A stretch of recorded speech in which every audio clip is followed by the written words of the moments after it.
Hello everyone, today I'll be reviewing the Annis Hardy based on the Nissan Laurel C33 produced between 1989 to 1993.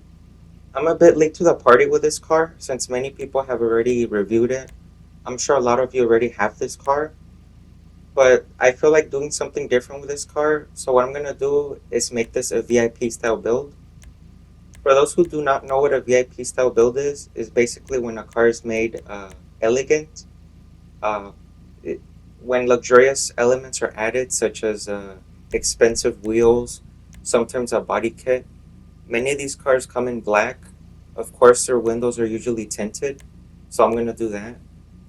But for a car like this, the customization is already catered more towards bazooka, which is basically, outlandish body kits and uh, cosmetics.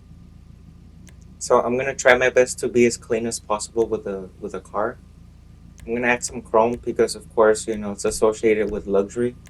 Even though the real car didn't really come with chrome trim, I'm just gonna do that. But as I go through all that, I might as well show you some of the customization options for those of you who probably have not seen this car yet. But there really is a lot, so I'm just gonna try to go through it quickly while going with the style that I'm going for here. But as I said, a lot of the customization here caters towards the Bozuku style. But I'm just gonna work with what I have. I even made a custom license plate for this car as well. But I'm gonna go with a big bore there. The fenders here, I'm not really gonna choose anything. As you can see, it's you know mostly sport modifications and all that type of stuff. The grill here, I already know what I'm gonna go for. The crossbar grill. There's also a horizontal grill, but I'm just gonna choose the crossbar for now. But both of them look really good. For this here, of course, you have a lot of these, sport options and all that stuff that I've mentioned before.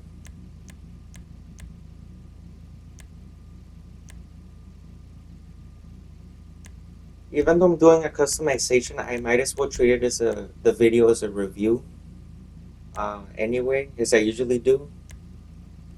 A lot of these liveries look pretty nice. You even have a taxi livery, which does work for the taxi missions. For those of you who didn't know, you even have your usual anime liveries there, which are pretty funny.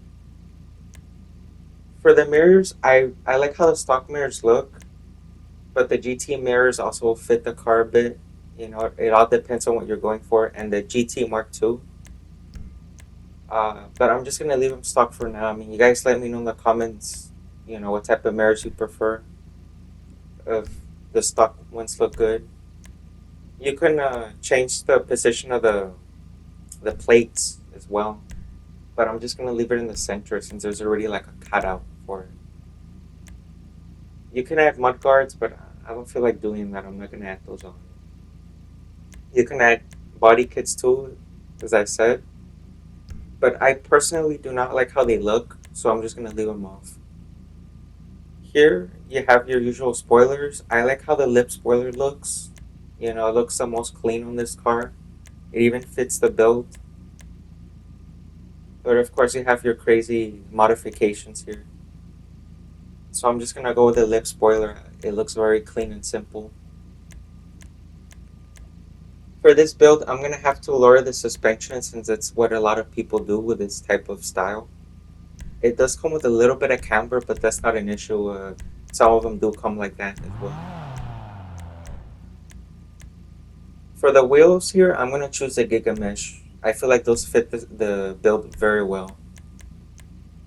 But I'm gonna show you all the other wheel options here as well. The squared boy look pretty nice.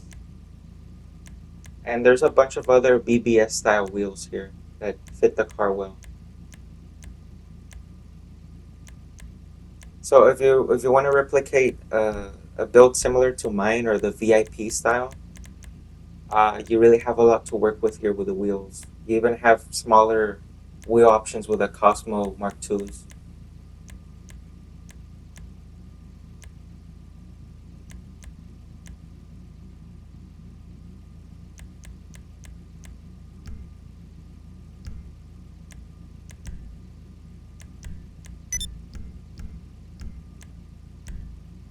For now, I'm just gonna tint the windows pretty black to a limo tint. Since it matches this book very well, might as well just put on dark tint as well. I'm gonna go back to the color, and then I'm gonna change this all to black, to classic black, make it look extra dark.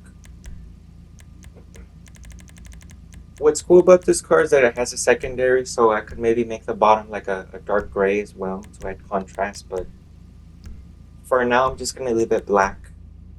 The interior, you can change some bits on the doors. You can change the colors, I mean. You guys let me know in the comments how red looks, what you think about it. I feel like it's a little too much, but I don't know. It's not really that noticeable, unless you look at it up close, or you want to do something extra flashy for the car meets.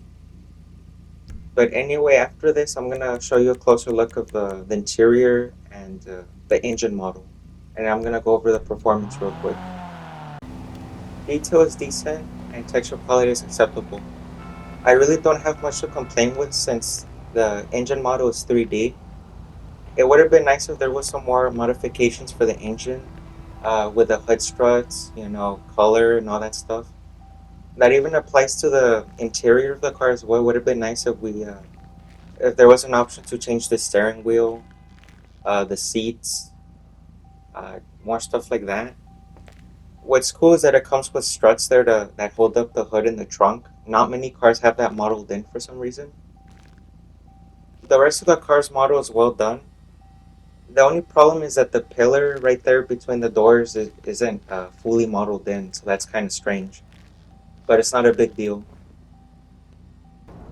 Speed and handling are great. This handles better than a sedan in this class would handle. I really don't have much to complain about. It's pretty fast once it gets up to speed. The handling is great as well.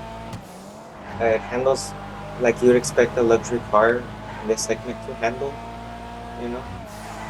Even though Nissan isn't really known as a luxury brand in Japan, this car was pretty high up there. It was considered a nice car to drive.